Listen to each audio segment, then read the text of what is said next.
राजस्थान में एनटीटी की भर्ती दोस्तों बहुत जल्दी आने वाली है और दोस्तों इस भर्ती में बहुत सारे कंफ्यूजन है बच्चों में कि साहब इसका पैटर्न क्या रहेगा, पद कितने आएंगे, फॉर्म कब आएगा। तो दोस्तों इन सब की जानकारी मैं आपको अभी इस वीडियो में देने वाला हूं। तो दोस्तों सीधा बढ़ते हैं सबसे महत्वपूर्ण क्वेश्चन की तरफ, फॉर्म कब आएगा। तो दोस्तों फॉर्म के बारे में अभी इतनी जानकारी अवेलेबल है कि राजस्थान के नए बजट के साथ बहुत जल्द ही इस भर्ती की घोषणा हो सकती है और घोषणा होते ही इसके फॉर्म भरने शुरू हो जाएंगे। दोस्तों ऐसा हम क्यों कह रहे हैं, इसके पीछे की मुख्य बात है ये।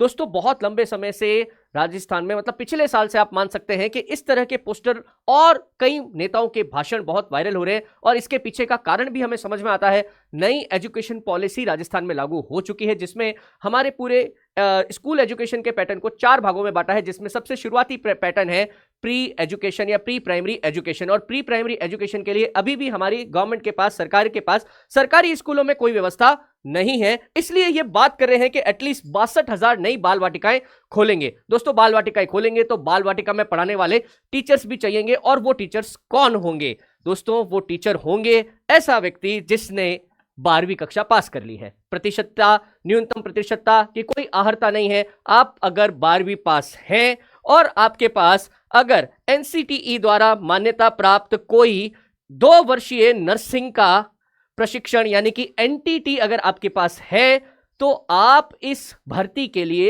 एलिजिबल हैं। सीधी बात। दोस्तों आपको देवनागरी लिपि में लिखित हिंदी का व्यवहारिक ज्ञान और राजस्थान की संस्कृति का भी ज्ञान होना चाहिए, बस इतनी सी इसकी आहर्ता है। आपके पास 12th की क्वालिफिकेशन प्लस एनटीटी का 2 साल का डिप्लोमा। हालांकि दोस्तों यहां पे एक छोटा सा कंफ्यूजन बना हुआ है कि सब ऐसे डिप्लोमा जो प्री प्राइमरी एजुकेशन के लिए है वो तो 1 साल के भी होते हैं, जैसे कि आपके सामने लिखा है डीपीएससी 2 साल का डिप्लोमा है, एनटीटी 2 साल का है, पीपीटी 2 साल का है, बट डीईसीई और ईसीई ये अभी बहुत चलता है, early childhood care and education, जो कि 1 साल का डिप्लोमा है। तो क्या इनको भी इस भर्ती में अलाउ किया जाएगा? दोस्तों हो भी सकता है। क्यों? ऐसा मैं क्यों कह रहा हूं? 62,000 भर्ती अगर आती है तो इतने कैंडिडेट नहीं मिलेंगे जिनके पास 2 साल का डिप्लोमा है। तो बहुत बहुत बड़ी इसमें यह संभावना है कि 1 साल के डिप्लोमाधारी को भी इसमें जगह जरूर मिलेगी। परंतु दोस्तों सिर्फ डिप्लोमा होने से यह भर्ती और यह नौकरी आसान नहीं हो जाती है। क्यों? क्योंकि इसके पीछे का कारण है इसका पैटर्न। दोस्तों पिछली बार जब यह भर्ती आई थी तो लगभग 1300 पदों के लिए भर्ती आई थी। प्रश्न पत्र था 100 अंकों का, उसमें उत्तीर्णांक फिक्स थे कि 40% मिनिमम आपको लाने हैं। 3 घंटे का प्रश्न पत्र था और यह प्रश्न पत्र हुआ दोस्तों 3 घंटे का ही हुआ, जिसके अंदर सिलेबस को भी क्या रखा गया कि जो आप एनटीटी में पढ़ के आए हैं वही सिलेबस आपको यहां पे करना है। अलग से कोई सिलेबस नहीं दिया गया था। यह बात मैं पुरानी कर रहा हूं, ठीक है। अब आप देखिए इसमें जब यह एग्जाम हुआ तो आप इसकी कट ऑफ देखिए, सिर्फ 40% लाके आप सोचो कि साहब मेरा सिलेक्शन हो गया, नहीं। आप जनरल की कट ऑफ देखिए लगभग 66 नंबर गई थी। आप एससी एसटी की कट ऑफ देखिए लगभग 56 नंबर गई है। ओबीसी की कट ऑफ भी कम नहीं है दोस्तों, 63 मार्क्स गई है। समझ रहे? पीछे पीछे एमबीसी था 55 मार्क्स। मतलब 40% सिक्योर करने के बाद भी आप सेफ जोन में नहीं हो, आपको एटलीस्ट इस कट ऑफ तक तो पहुंचना ही पड़ेगा। दोस्तों ये तो बात पुरानी हो रही है 2018-19 की। अब तो कितने सारे कंपटीशन बढ़ गया है, ये तो आपने और दूसरे एग्जाम्स में भी देखा। तो यहां पर भी कंपटीशन बढ़ने की पूरी पूरी संभावना है। प्लस जो आपका सबसे बड़ा सवाल है कि क्या उसी पैटर्न पे अब नया आपका एग्जाम होगा, तो दोस्तों उसका आंसर है नहीं। क्यों?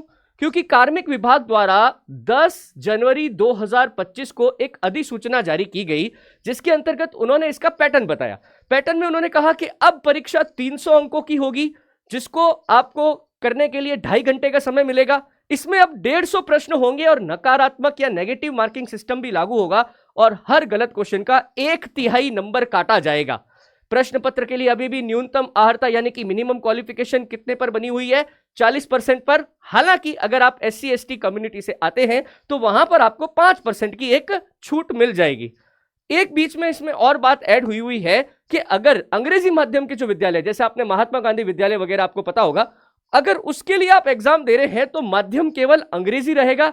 अंग्रेजी माध्यम के विद्यालयों के लिए प्रश्न पत्र हिंदी में नहीं आएगा। कंप्लीट प्रश्न पत्र किस में रहेगा? इंग्लिश में ही रहेगा। दोस्तों अगर बात करें तो इन्होंने इस अधिसूचना में सिलेबस भी दिया है, यह बड़ी अच्छी बात करी इन्होंने। अब सिलेबस में देखिए राजस्थान का भूगोल, इतिहास और संस्कृति है ना, Rajasthan geography, history, art and culture, ये 100 अंकों का है दोस्तों। अर्थात इसके लगभग कितने प्रश्न होंगे? 50। फिर आता है देखिए राजस्थान का सामान्य ज्ञान, शैक्षिक परिदृश्य, निःशुल्क एवं अनिवार्य बाल शिक्षा का अधिकार और समसामयिक मामले, 80 अंक का है, अर्थात इसके 40 प्रश्न होंगे। फिर देखिए प्रारंभिक बाल्यावस्था शिक्षा, यानी कि जिसको शिशु मनोविज्ञान कहते हैं, अपन क्या बोलते हैं? शिशु मनोविज्ञान, उसके 100 अंक यानी कि 50 प्रश्न होंगे।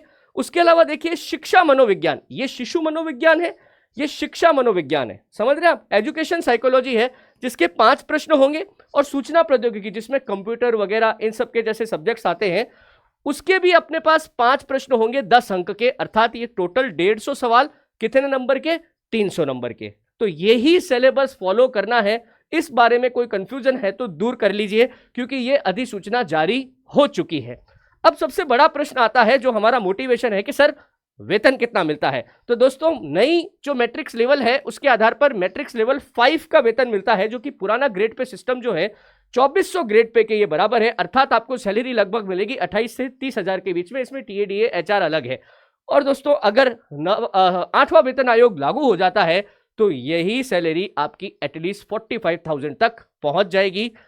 और एक अंत में आपसे मैं बात कहना चाहूंगा दोस्तों, ये भर्ती है एक गोल्डन अपॉर्चुनिटी, ये बात सही है। मुझे ऐसा लगता है पर्सनली कि बहुत जल्दी इसमें आपके 1 ईयर वाले जो डिप्लोमा है उनको भी शामिल कर लिया जाएगा। पर बात यही है, इतना बड़ा ये जो सिलेबस आपको लाइन में दिख रहा है, ये आपको करके जाना पड़ेगा, इसमें कोई छूट नहीं मिलेगी। 40% तो दोस्तों एक मिनिमम मार्किंग है, बट कट ऑफ हमेशा उससे ज्यादा पर ही छूटती है। तो दोस्तों ऐसी और जानकारियां मैं आपके सामने लेकर आता रहूंगा। जैसे ही लेटेस्ट जानकारी होगी आप हमारे चैनल पर आ सकते हैं। इससे जुड़ा हुआ अगर कोई भी प्रश्न है तो अभी कमेंट बॉक्स में आप कमेंट करके मुझसे पूछ सकते हैं, मैं जल्दी ही आपको रेस्पॉन्ड करूंगा। तो मिलते हैं दोस्तों नेक्स्ट लेक्चर में। धन्यवाद।